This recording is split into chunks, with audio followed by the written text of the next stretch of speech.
Sejam bem-vindos novamente à nossa aula de Geologia de Engenharia e Geotecnia e vamos continuar discutindo alguns aspectos sobre caracterização de maciços rochosos.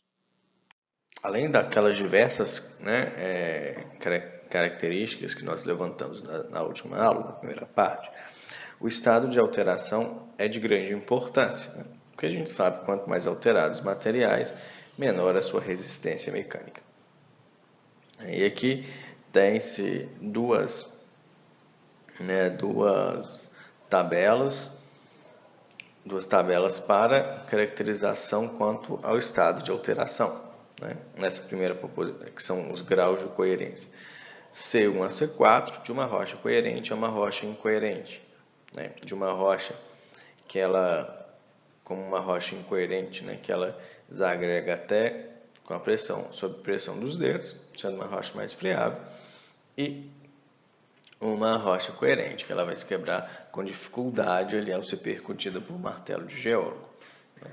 E ainda existem outra proposição, de W1 a W5, com denominações que vão de são, de um material que é são, até um material decomposto. São quando a gente não tem nenhum sinal de alteração, e o decomposto maciço vai apresentar completamente friável. Nessa toada aí, a gente também tem que pensar na resistência das paredes das descontinuidades, que justamente tem a ver com essa desintegração química e mecânica das paredes, ou seja, tem a ver com está relacionado ao grau de alteração, ao estado de alteração dessas paredes. E é bom lembrar que é muito importante no que diz respeito à resistência ao cisalhamento e também na deformabilidade. Quando a gente está deformabilidade, a gente vai trabalhar quando a gente está pensando em fratura sem preenchimento. E aqui é nossa tabelinha em que classifica de S1A, S5, de uma resistência muito elevada com resistências que ultrapassam 200 MPa, até uma resistência muito baixa, com resistência que não atinge 6 MPa. E para que a gente consiga estimar essa resistência em campo, a gente pode utilizar o esclerômetro de Schmidt.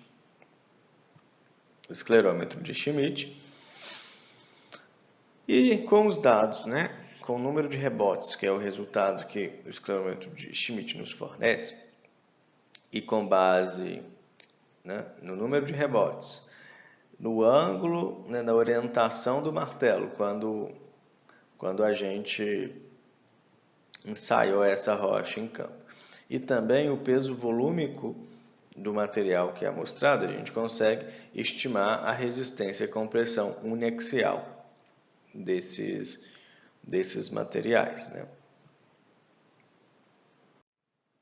Mas e se a gente não tiver um esclerômetro Schmidt? Como que a gente faz? E justamente a gente vai usar o nosso antigo e parceiro de longa data, que é o martelo de geólogo. Então, aqui a gente tem mais uma proposição da IRSM e ABGE para classificação quanto à resistência das descontinuidades, que vão de R0 a R6, de uma rocha que é extremamente fraca, que ela consegue ser marcada pela unha, e até uma rocha que é extremamente resistente, que são necessárias diversas batidas com martelo de geólogo para que elas sejam somente lascadas. Há uma rocha fraca, como exemplo de R2. Ela pode ser raspada com dificuldade pelo canivete.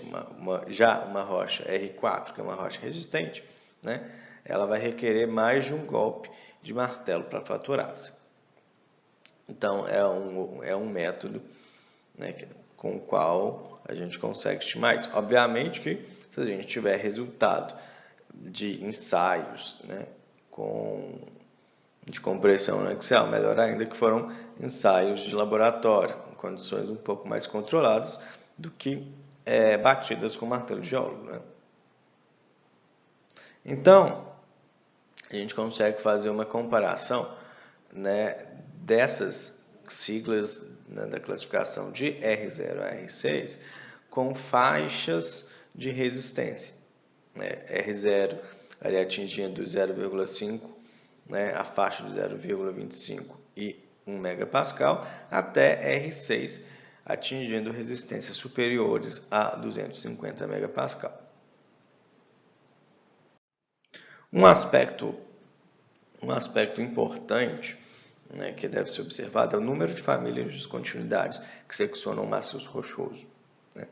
A gente pensar, esse número ele é responsável pelo controle do comportamento mecânico do maciço rochoso. Quanto maior o número de famílias de descontinuidades, maior vai ser o grau de fraturamento desse maciço rochoso, né?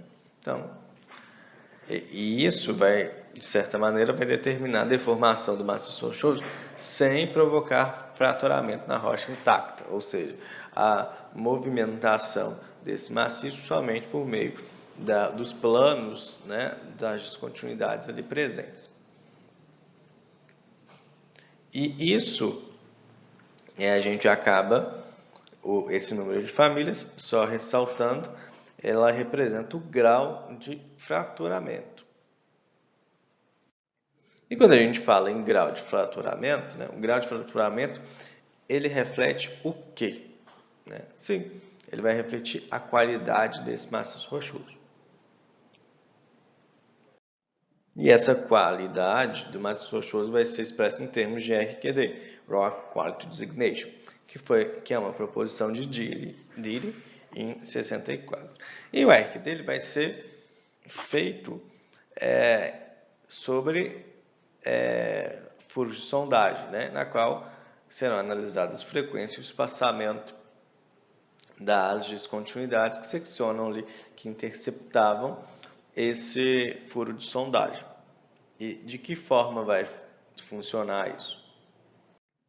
Bom, o RQ dele vai ser expresso em porcentagem e ele é resultado, né, da razão, ele representa a razão entre a somatória do comprimento dos blocos acima de 10 centímetros e o comprimento total do furo ou do trecho que está se analisando, né? Então, somatório do comprimento dos blocos com mais de 10 centímetros, comprimento total do furo da manobra.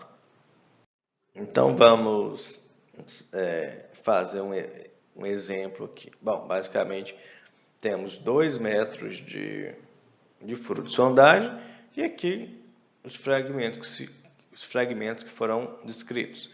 Então, um bloco de 38 centímetros, um de 17, vários de 0, né, um de 20 centímetros, um de 30. E aqui alguns blocos, 35, né, e aqui blocos que não foram recuperados. Então, nessa brincadeira, se são somente os blocos acima de 10 centímetros que a gente vai considerar, bloco 1 e 2, sim. Esse trecho 3, não. Bloco, o bloco 4, sim. O bloco 5, sim. E o bloco 6, ali, o trecho 6 que não foi recuperado, não. Então, como vai ser calculado esse RQD? 38 mais 17 mais 20 mais 35 sobre 200. A gente tem 110 por 200. Então, a gente tem 0,55, que deve ser multiplicado por 100%, para que a gente tenha o resultado do RQD. Nesse caso, o RQD é igual a 55%. Porém, o RQD apresenta algumas limitações, né? Aqui nós temos 3 furos de sondagem, né, com sondagens, trechos com comprimento de 1 metro. 3 furos de sondagem. 4, perdão. 2 com RQD igual a 0% e 2 ali, um com RQD igual a 100% e um outro com RQD aproximadamente 100%. Que vai representar o grau de né, de fraturamento aí. Mas o que eu quero levar em consideração aqui na realidade são os furos 2 e 3, né, que percebam, um tem o RQD igual a 0%, o outro tem o RQD aproximadamente igual a 100%. E veja só, né, o grau de fraturamento deles é muito similar. Né? Mas, entretanto, o que aconteceu? Foram somadas somente aquelas partes, né, em que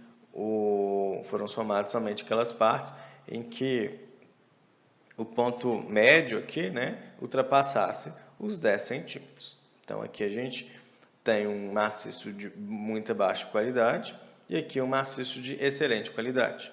Então, aí estão as limitações em relação dessa delimitação, né, da definição dos 10%, por vezes tem-se resultados que são destoantes aqui. Né, resultados que são bastante destoantes nessa situação. Mas e se você não tiver, se a gente não tem nenhum furo de sondagem? Como determinar o RQD? Aqui a gente tem um maciço rochoso com 3 famílias de descontinuidades, uma em vermelho tracejado, uma em preto contínuo e uma em azul contínuo. Né? Bom, existem 2 proposições, que uma é de Palmstrong, que faz uma relação do RQD para um índice JV, e esse índice JV vai representar a somatória do inverso da frequência, do inverso do espaçamento, né? Então, o que a gente tem aqui? Nesse caso que a gente tem 3 famílias de descontinuidades, o nosso JV seria 1 sobre o espaçamento da primeira família, mais 1 sobre o espaçamento da segunda família, mais 1 sobre o espaçamento da terceira família. É importante lembrar, né, que para essa resolução, o espaçamento é utilizado espaçamento em metro. Né? Calculado esse JV, a gente utiliza esta fórmula, então a gente consegue fazer uma correlação com os RQDs. Ainda existe a proposição de Priest-Hudson, né, em que ele usa essa relação. Entretanto, ele não se baseia mais no espaçamento das famílias individualmente, né? Ele se baseia na frequência linear.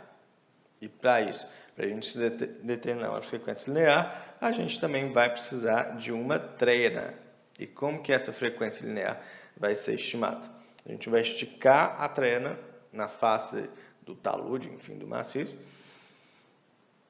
esticar a trena e contar quantas descontinuidades, independente de qual família for, está cortando um metro de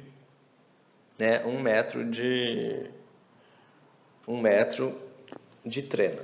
E é bom que a gente faça isso em algumas posições diferentes no maciço rochoso para que a gente consiga fazer uma média, né? Para assim então mensurar o grau de fraturamento desse maciço rochoso.